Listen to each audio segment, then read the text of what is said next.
Duck and the Diesel Engine. Domeless Engines.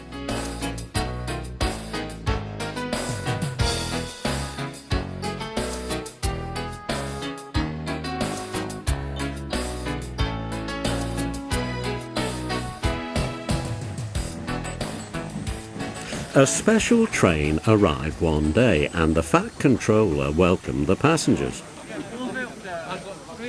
They looked at everything in the yard and photographed the engines. Duck's driver let some of them ride in his cab. "They're the Railway Society," his driver explained. "They've come to see us. Their engine's City of Truro. He was the first to go 100 miles an hour. Let's get finished, then we can go and talk to him." "Oh," said Duck, awed. "He's too famous to notice me." "Rubbish," smiled his driver. "Come on." Duck found City of Truro at the coaling stage. "May I talk to you?" he asked shyly. "Of course," smiled the famous engine. "I see you are one of us." "I try to teach them our ways," said Duck modestly. "All shipshape and Swindon fashion. That's right." "Please, could you tell me how you beat the Southwestern?"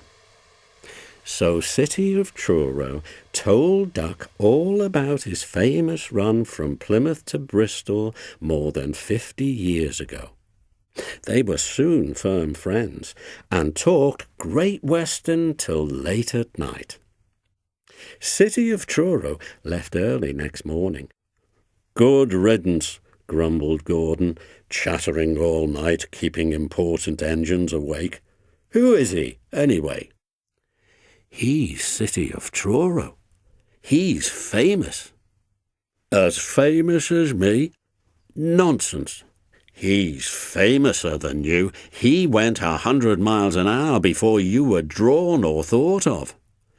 "So he says, but I didn't like his looks. He's got no dome," said Gordon darkly. "Never trust domeless engines. They're not respectable." "I never boast," Gordon continued modestly, "but 100 miles an hour would be easy for me. Goodbye."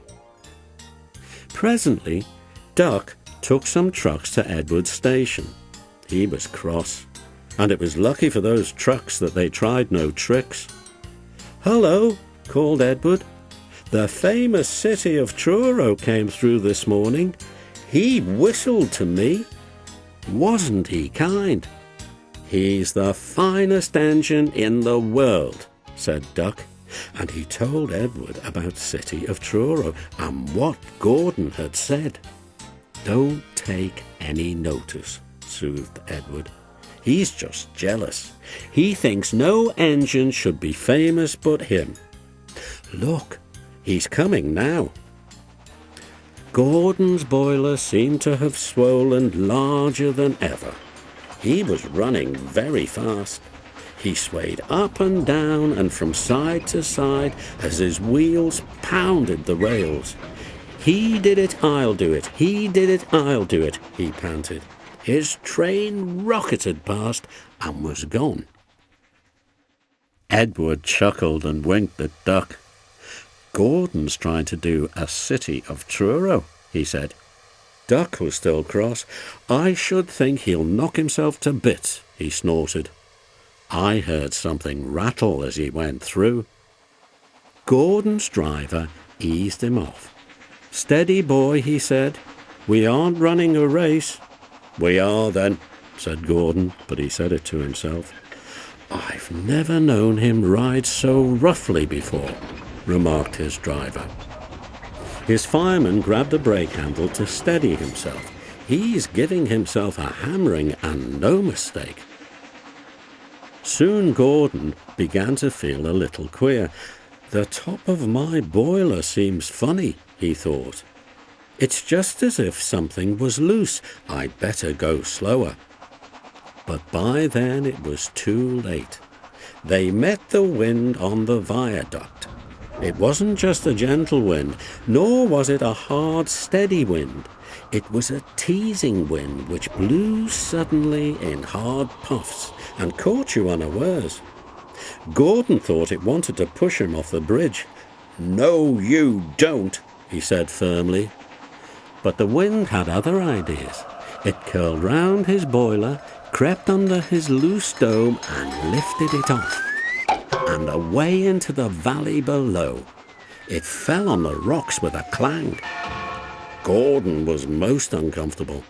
He felt cold where his dome wasn't, and besides, people laughed at him as he passed. At the big station, he tried to wheesh them away, but they crowded round no matter what he did.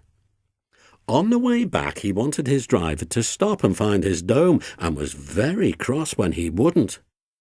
He hoped the shed would be empty, but all the engines were there waiting. "Never trust Domeless Engines," said a voice. "They aren't respectable."